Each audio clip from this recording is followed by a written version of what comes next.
why is everyone so excited at Inter about Lukaku, considering this is a player who couldn't get in the Manchester United starting 11 at the end of last season? It's a good question. He's also a player for whom they spent an enormous amount of money. I think there's just a ton of faith in Antonio Conte. And that's the same question. Why are they so excited about Diego Godin after the season he had last year? And the fact that obviously he's older, now they're on the hook for him at an enormous salary for a number of years. I think this is Conte's stardust. You know, Conte has been proven right in the past. And, you know, as we heard, he's a pragmatist. He can make things work. There's a real faith in that. Personally, I think they're certainly better in midfield. They have people who can actually play, like Barella and Sensi and Brozovic. And I think Conte is not going to be afraid to change things around if it doesn't work. But there's still a huge question mark hanging over them with Icardi and whether he stays or goes. And obviously, you're putting a lot of faith in Lukaku. And, you know, early indications are that he came into camp, shall we say, a little bit big. Oh, I can't go to Ali again on that. Lukaku! Look, by the way, I feel like you've called me a little bit overweight. No. Is that what's happening? He did. He absolutely did. It felt like that's what it is. I'd rather think of myself as husky. Where's this going? As it pertains to Lukaku, and Inter for that matter, you are expecting that this guy is going to show up and score a bunch of goals. And I guess at times he did that for Manchester United, but then somebody pulled the plug. Yeah. And when it went and it went quickly and it never came back. So if this is the guy that you're banking on and he doesn't come through for you, then where do you turn? The other thing that I would say, as much as we like Antonio Conte and we recognize how great of a manager he has been over the course of his coaching career, we can also say that stardust that we just mentioned became quite toxic at the end of his time at Chelsea. And so, what version of Antonio Conte are we getting?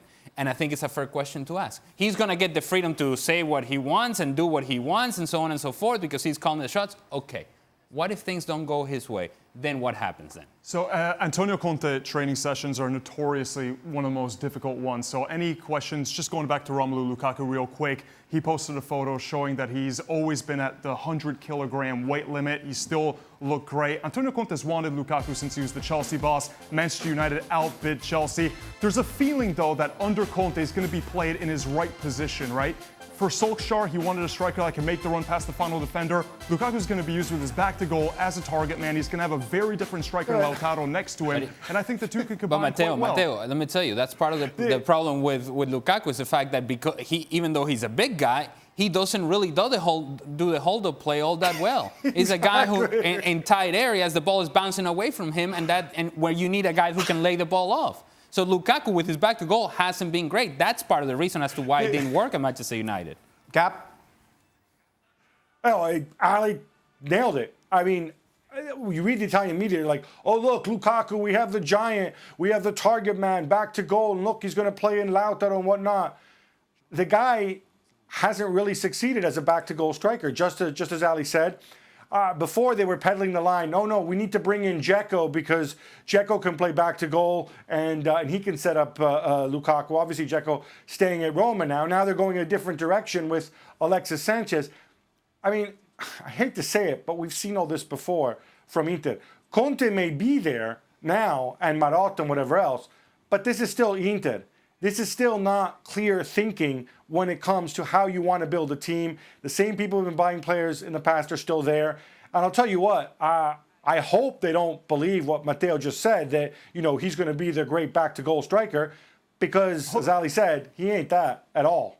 Okay, Gab, I'm not saying that Lukaku is going to be only back to goal, but that's what Conte is going to use him as. He's not going to have him making the run past the final defender. I hope not, Matteo. But he's not the one that's going to speed past the last defender. We know that's not the kind of striker he is. So I'm not saying that that's that's the only thing he can do. Obviously, he struggled with his first touch. I'm very aware of that. But Conte has wanted him, and he's going to most likely play him in that role. What's he going to do? Just have him hanging off the shoulder of the last defender? We know that's not the kind of striker Lukaku is. So Conte has a plan. Conte is not an idiot. He knows exactly the kind of player that he wants him to become, a player player who scored 25 Premier League goals only a season ago. And Lautaro is a very different striker characteristically. He's going to have two wing-backs bombing down the flanks and putting in a steady stream of crosses. Apparently, Valentino Lazaro could become a very good wide player, good crossing ability. So Lukaku is going to have his chances. And as Mina said before, the midfield is creative enough that now they can actually start playing a bit. Of course, Lukaku isn't your traditional back-to-goal striker. His touch has been questioned.